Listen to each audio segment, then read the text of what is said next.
ఇదే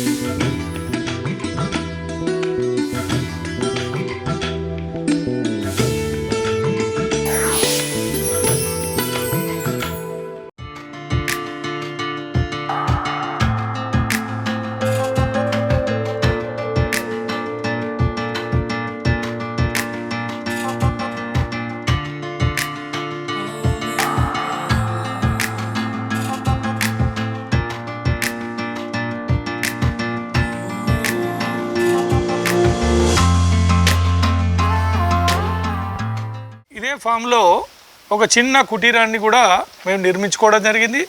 దీంట్లో బేసిక్గా ఏంటంటే పనిచేసి అలసిపోయినప్పుడు ఈ కుటీరంలో రెస్ట్ తీసుకోవడానికి 400 గజాల్లో విస్తీర్ణంలో ఈ తోటను, ఈ పెరటి తోటను డెవలప్ చేయాలనే ఉద్దేశంతో ఈ సున్నపు నేలలో అసలు ఇక్కడ మొక్క మొలవకుంటే ఉండని ప్రాంతంలో దీన్ని నేచురల్ ఎరువులతో ఏంటంటే దీన్ని డెవలప్ చేయడానికి ఇక్కడ ఒక పట్టుదలతోని ఛాలెంజింగ్గా తీసుకొని ఈ 400 గజాల విస్తీర్ణాన్ని మేము ఇక్కడ డెవలప్ చేసామండి. ఇందులో ప్రధానంగా మేము ఎంచుకుంది ఫ్రూట్ ప్లాంట్స్. మేము అరటి, బొప్పాయ ఇట్లా రకరకాలైనటువంటి ఫ్రూట్ ప్లాంట్తోని మేము మొదలుపెట్టాము.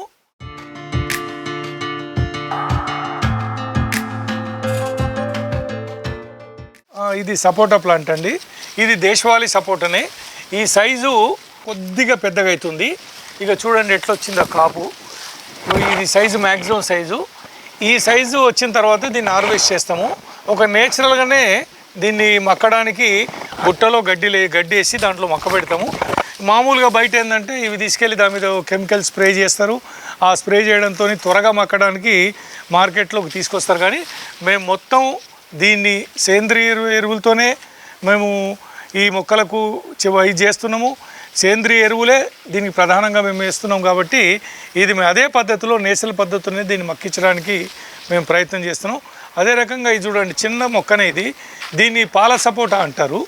ఇది ఇప్పుడిప్పుడే కాపు విపరీతంగా ఇప్పుడిప్పుడే మొదలైంది కాపు. ఇది పాల సపోటా. ఇది చాలా పెద్ద సైజుగా ఉంటుందండి. ఇంతకంటే 2 ఇంతలు పెద్దగా ఉంటుంది. ఇది కూడా ఈ సైజు కంటే పెద్దగా వచ్చిన తర్వాత ఇది మేము కోసి గంపల్లో గడ్డిలేసి ఒక 15 రోజుల పాటు అట్లా పెడితే నేచురల్గా దాన్ని పండటానికి ఉపయోగపడుతుంది.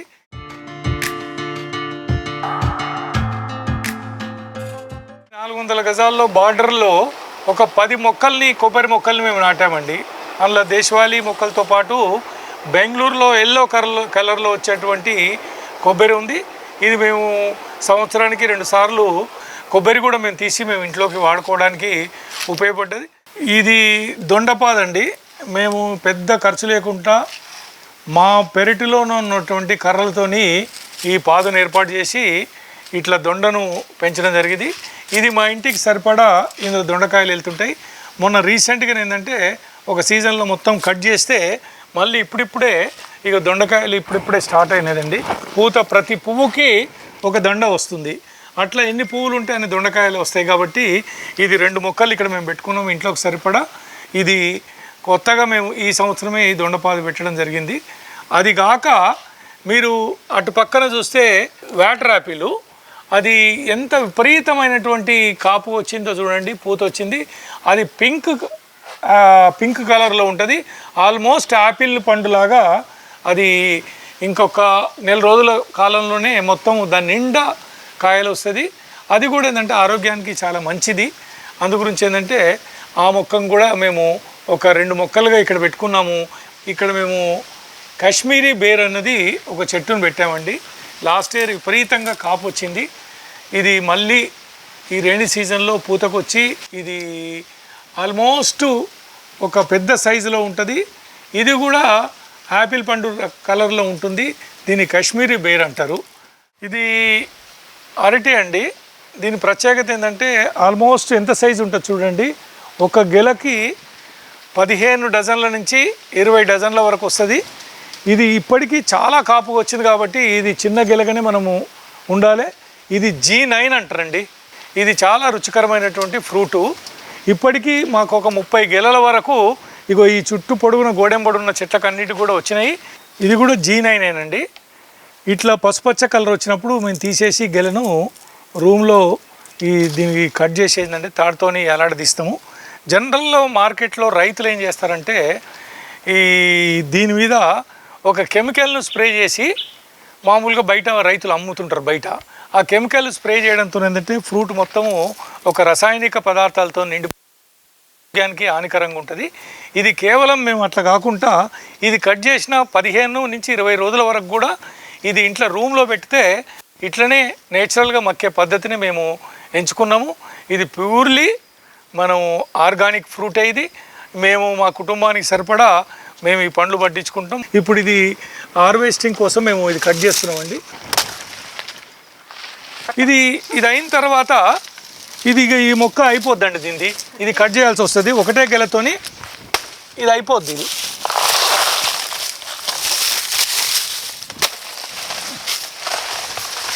ఇది ఈ కింది నుంచి ఈ చెట్టు వచ్చింది కదా, ఈ మొలక, ఇది మళ్ళీ దీనికి గెలలేస్తాయి. ఇది కూడా G9 రకమే. ఇది ఆల్టర్నేట్గా దీనికి ఈళ్ళు మళ్ళీ గెల వచ్చే అవకాశాలు ఉంటాయి. ఇది మళ్ళీ ఇప్పుడు నెక్స్ట్ అది వస్తుంది, తర్వాత ఇది డెవలప్ అయితే ఇది వస్తుంది. అట్లా చుట్టుపక్కల ఉన్న పిలకలన్నీ కూడా ఏంటంటే ఇట్లా మేము డెవలప్ చేస్తూ పోతున్నాం. ఇది ఖర్జూరానండి. చాలా హీట్ ప్రాంతంలోనే ఈ ఖర్జూరా పెరుగుతుంది. ఇది రాజస్థాన్ లాంటి ప్రాంతాల్లో ఖర్జూరా, అదే రకంగా గల్ఫ్ ప్రాంతాల్లో ఎక్కువ ఉంటుంది. ఇది మనము ఒక ఎక్స్పెరిమెంటల్గా ఇక్కడ ఖర్జూరాను పెట్టాము. చాలా చిన్న మొక్క తీసుకొచ్చాము. మరి దీనికి సంగతికి సంబంధించినంత ఎన్ని సంవత్సరాలకు వస్తుందో ఖర్జూరా మాత్రం నాకు ఐడియా లేదు. ఇది మొక్క మాత్రం పెట్టడం జరిగింది. చాలా మేము చూస్తున్నప్పుడే చాలా పెద్దగా అయిపోయింది కొద్దిగా. ఇది అల్లనేరుడు అండి. ఇది మేము చాలా చిన్న మొక్క తెచ్చినాము. ఇది కూడా అంటూ మొక్కనే. ఇది 3 సంవత్సరాల్లో దీనికి అల్లనేరుడు ఫ్రూట్ వస్తుంది. ఇది సీతాఫలం అండి. ఇది దేశవాళీ సీతాఫలం. దీని పేరు గోల్డెన్ సీతాఫల్. ఇది మహారాష్ట్రలో నాగపూర్ ప్రాంతంలో ఏంటంటే అక్కడ రైతు డెవలప్ చేశాడు. సీతాఫల్ కూడా మా పెరటి తోటలో పెట్టాలని ఒక 5 మొక్కల్ని నాటడం జరిగింది. ఇది అక్టోబర్ నవంబర్ మాసంలో మనకు ఫ్రూట్ పెద్దగా వస్తుంది. మీరు మార్కెట్లో చూస్తూ ఉంటారు. దేశవాళీ సీతాఫలం అయిపోయిన తర్వాత పెద్ద సైజులో సీతాఫలం వస్తుంది. వైట్గా ఉంటుంది పెద్దగా. ఇది ఎక్కువ ఏంటంటే హోటల్స్లో ఎక్కువ తీసుకుంటారు. దీని జ్యూస్ తీసేందంటే అక్కడ అమ్ముతారు కాబట్టి ఇది హోటల్ సప్లైకే ఎక్కువ ఇది ఉంటుంది. దీని పేరు గోల్డెన్ సీతాఫల్ అంటారండి.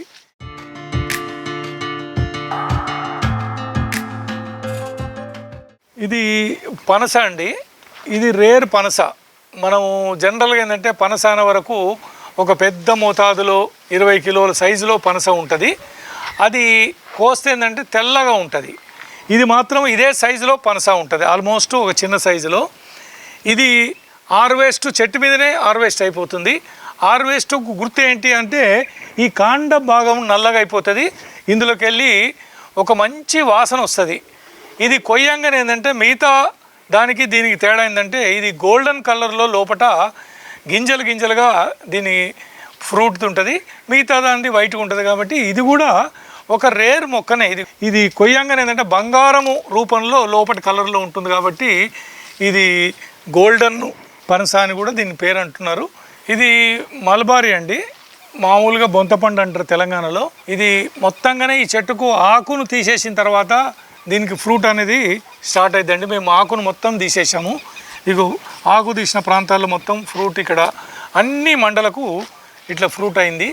ఇది ఆల్మోస్ట్ ఇట్లా రెడ్ కలర్లో మీరు చూడండి. ఇగో ఇట్లా ఉంటుందండి. ఇది ఇట్లా ఈ ఫ్రూట్ ఉంటుంది. ఇది మల్బరీ ఫ్రూటు. ఇది థాయ్ అరటి అంటారండి, థాయిలాండ్ రకము. ఇది ప్యూర్లీ ఆర్నమెంటల్ ప్లాంట్. ఇది చిన్న చిన్న కుండీల్లో కూడా మనం ఈ సైజు కుండీల్లో కూడా మనం పెట్టుకోవచ్చు. ఇది మిద్దె తోటల మీద ఎక్కువ పెంచుతుంటారు. ఇది 3 ఫీట్ల హైట్లోనే దీని గెల వస్తుంది. ఇది చూడండి, మిగతా గెలలేమో సైడ్ నుంచి కిందికి వచ్చి చెట్టు పడిపోయే రకం ఉంటుంది. ఇది సెంటర్ నుంచే గెల వస్తుంది. ఇది మొత్తంగానే 2 నుంచి 3 మాసాల లోపల ఇది హార్వెస్ట్ అవుతుంది. కాయ చిన్నగా ఉంటుంది కానీ ఫ్రూట్ చాలా స్వీట్గా ఉంటుందండి. ఇది బిలంబి ఉసిరి అంటారండి. ఇది పెట్టి మేము 6 మాసాలు అయింది. నిజంగా ఈ బిలంబి ఉసిరి ఇది పెద్దగా అయితే ఒక 1000 గడపల గ్రామానికి సరిపడా ఉసిరి వస్తుంది. ఇది కూడా మామూలు ఉసిరి కంటే ఒక పెద్ద ఉసిరి, చిన్న ఉసిరి అంటారు. అది రౌండ్ షేప్లో ఉంటుంది. అది కాక ఇది బిలంబీస్ అండి, దొండకాయలాగా ఇది ఉంటుంది. మీరు చూడండి, ఇది పుల్లగా ఉంటుంది. దీన్ని మనము పప్పులో వేసుకోవచ్చు, పచ్చడి చేసుకోవచ్చు. దీని జ్యూస్ కూడా మనం తాగితే చాలా ఆరోగ్యానికి చాలా మంచిదని ఆయుర్వేదిక్ డాక్టర్లు చెప్తారు. ఇది విపరీతమైన చూడండి, ఏ పూత కాపూత ఇగో ఇట్లా వస్తుంటుంది. ఇది రేర్ మొక్క అండి, ఇది మామూలుగా జనరల్గా ఉండదు. ఇది కాపు మొదలైంది కాబట్టి కంటిన్యూస్గా ఈ కాపు వస్తుందండి. ఇది BPP9 అంటారండి బొప్పాయిని. మొట్టమొదటిసారిగా ఇండియాలో ఇది ప్రాపగేట్ చేసింది అమయ కృషి వికాస్ కేంద్రం వాళ్ళు. ఇండోనేషియా నుంచి ఈ విత్తనాన్ని తీసుకొచ్చి ఇక్కడ తీసుకొచ్చారు. ఒక్కొక్క కాయ 4 నుంచి 5 కిలోల వరకు ఇట్లా పొడుగ్గా కాయ అవుతుంది. చాలా కోసిన తర్వాత గోల్డ్ కలర్లో ఉంటుంది, బ్యూటిఫుల్గా ఉంటుంది, అది రుచికరంగా ఉంటుందండి. మేము ఇక్కడ ఇంత కాపు రాకపోవడం ఏంటంటే ఇది సున్నం నేల బలంగా లేదు కాబట్టి, అయినా కూడా ఇప్పటికీ ఒక్కొక్క మొక్కకి ఒక 10 నుంచి 15 వరకు బొప్పాయిలు 2 కిలోల నుంచి 3 కిలోల వరకు ఈ బొప్పాయి కాపు అనేది వచ్చిందండి. దీనిది చాలా స్వీట్గా ఉంటుంది. కోసిన తర్వాత కూడా ఇది ఒక గోల్డ్ కలర్లో ఇది చూడముచ్చట కూడా ఉంటుంది తినడానికి.